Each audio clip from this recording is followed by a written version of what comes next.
In the last few years, Mohammedan Muslims have been conducting a reign of terror all over the world by the use of human suicide bombers to try and achieve their goal of Islamizing the world. The so-called shaheeds, martyrs, have been promised by their mullahs, or so-called religious leaders, that they would end up in Muhammad's version of paradise, with sexual, sensual, and carnal pleasures for eternity. Does the Quran sanction suicide? Are these promises factual? Please elaborate on this. It is of vital importance to first understand the actual meaning of words. For example, in the Quran and Hadiths, a martyr or shaheed is one who dies in battle against an armed enemy, in combat, and definitely not as a suicider against civilian targets. Although the Quran in fact is full of references to superb pleasures of the flesh, both male and female, of unlimited drinking of wine and all types of food, and so on and so forth, for the shaheeds or the martyrs, it also clearly prohibits committing suicide by any manner or any means. Surah Al-Baqarah, chapter 2, 195.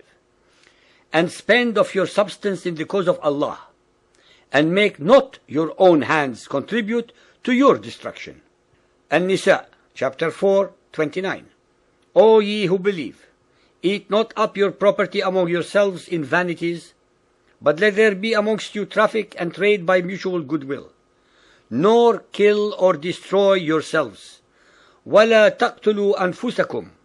For verily Allah hath been to you most merciful.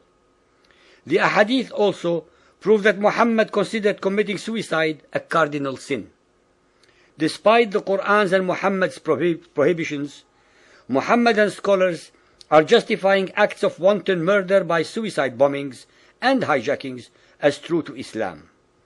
They promise those martyrs unlimited pleasures of the flesh with 72 beautiful virgins in paradise. Sahih al-Bukhari Hadith 2.445, narrated by Thabit bin Ad-Dahhak. The Prophet said, whoever commits suicide with a piece of iron will be punished with the same piece of iron in the hellfires. Narrated Jundab, the Prophet said, a man was inflicted with wounds and he committed suicide. And so Allah said, my slave has caused death on himself, hurriedly, so I forbid paradise for him.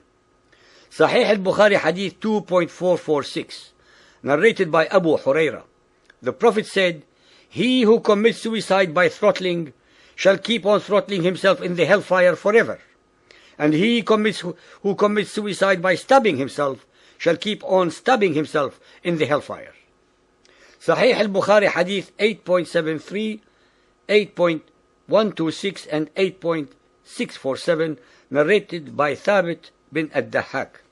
And if somebody commits suicide with anything in this world, he will be tortured with that very thing on the day of resurrection. Hadith Qudsi Hadith 28.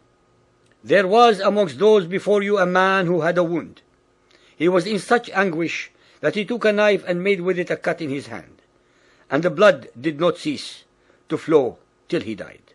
Allah the Almighty said, my servant has himself forestalled me, I have forbidden him paradise. It is obvious from all of the above that the modern suicide bombers among the Mohammedans have been deliberately and maliciously brainwashed by so-called Quranic teachers who have a very political and not a spiritual agenda to fulfill, into believing that they will go to paradise with unlimited pleasures with 72 virgins.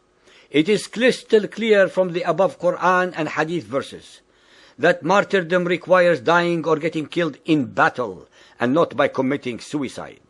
If only these would-be suiciders actually realized that they will end up in hell, blowing themselves up repeatedly till the last days, none of them would have committed these insane and depraved acts.